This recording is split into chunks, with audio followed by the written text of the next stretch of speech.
আসসালামু আলাইকুম রহমতুল্লাহি ওয়া বারাকাতুহু। বুড়িমা রান্নাঘর থেকে ঈশিতা আক্তার সাথেই চলে আসলাম নতুন একটা রান্না ভিডিও আপনাদের সাথে শেয়ার করতে।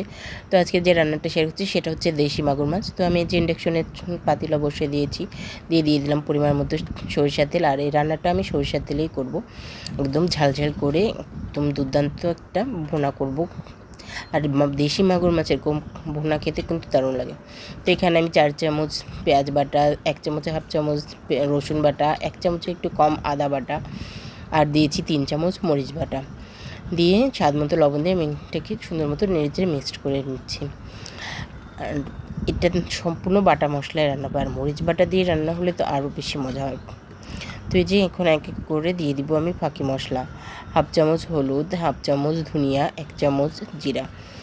তো এই যে এই মশলাটা দিয়ে আমি সুন্দর মতো মশলাটা কষিয়ে নেব যতক্ষণ অবধি উপর থেকে তেল না ছেড়ে দেয়। তো বুড়িমা রান্নাঘর ইউটিউব চ্যানেল এখনও যারা সাবস্ক্রাইব করেনি দ্রুত সাবস্ক্রাইব করুন, আর বেশি বেশি করে শেয়ার করে অন্যদের দেখার সুযোগ করে দিন। আর কমেন্টসে আপনাদের মতামত জানাবেন। আর আমার রান্না ভালো লাগে অবশ্যই বাসায় রান্না করে খেয়ে দেখবেন, আশা করি নিরাশ হবেন না, ভালো লাগবে। তো এই যে আমার মশলাটা সুন্দর মতো কষে গেছে, তেলও ছেড়ে দিচ্ছে দেখতে পাচ্ছেন। এই পর্যায়ে আমি দিয়ে দিচ্ছি মাছগুলো। দেশি মাছগুলো টাটকা টাটকা এইভাবে ভুনা করে খেতে এত মজা কী বলবো, আর দেশি মাগুর হলে তো কথাই নেই। তো এই যে সুন্দর মতো মাছটা নেড়ে চেড়ে আমি ঢাকনা দিয়ে এভাবে কষিয়ে নিব। আর কালারটা এসেছে কি সুন্দর দেখুন, টকটক দেখতে দারুণ লাগছে, আর সরিষার তেলে একটা সুন্দর স্মেল বের হচ্ছে।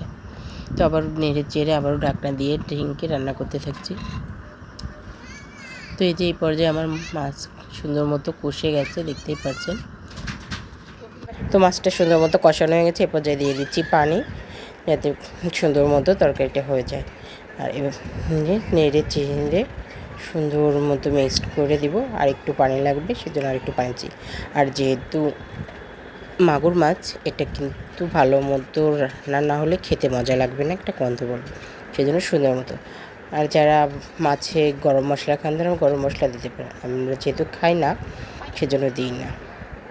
তো ঢাকনা দিয়ে রান্না করতে বসিয়ে দিলাম। তো সুন্দর মতো ফুটে গেছে, ঢাকনা তুলে একটু নেড়ে চেড়ে দিচ্ছি। দেখুন কালারটা কি সুন্দর এসেছে দেখতে, সম্ভব সুন্দর এসেছে কালারটা, একদম লোভনীয়। আবারও ঢাকনা দিয়ে রান্না করতে থাকবো। তো এই যে এই পর্যায়ে আমার তরকারিটা একদম পারফেক্টলি হয়ে গেছে। এখন একটু লবণ ঝালটা চেক করে নেব, এত সুন্দর হচ্ছে না কি বলবো। তো এই যে তরকারি লবণ ঝালটা পারফেক্ট আছে, এই পর্যায়ে আমি রেস্টুরেন্টটা থেকে নামিয়ে নিলাম। এই যে হয়ে গেল আমার দেশি মাগুর মাছ ভোনা। তো এই ছিল আজকের ভিডিওটা ভালো লাগলে অবশ্যই বেশি বেশি করে শেয়ার করবে। আজকের মতো পর্যন্ত, আল্লাহ হাফেজ।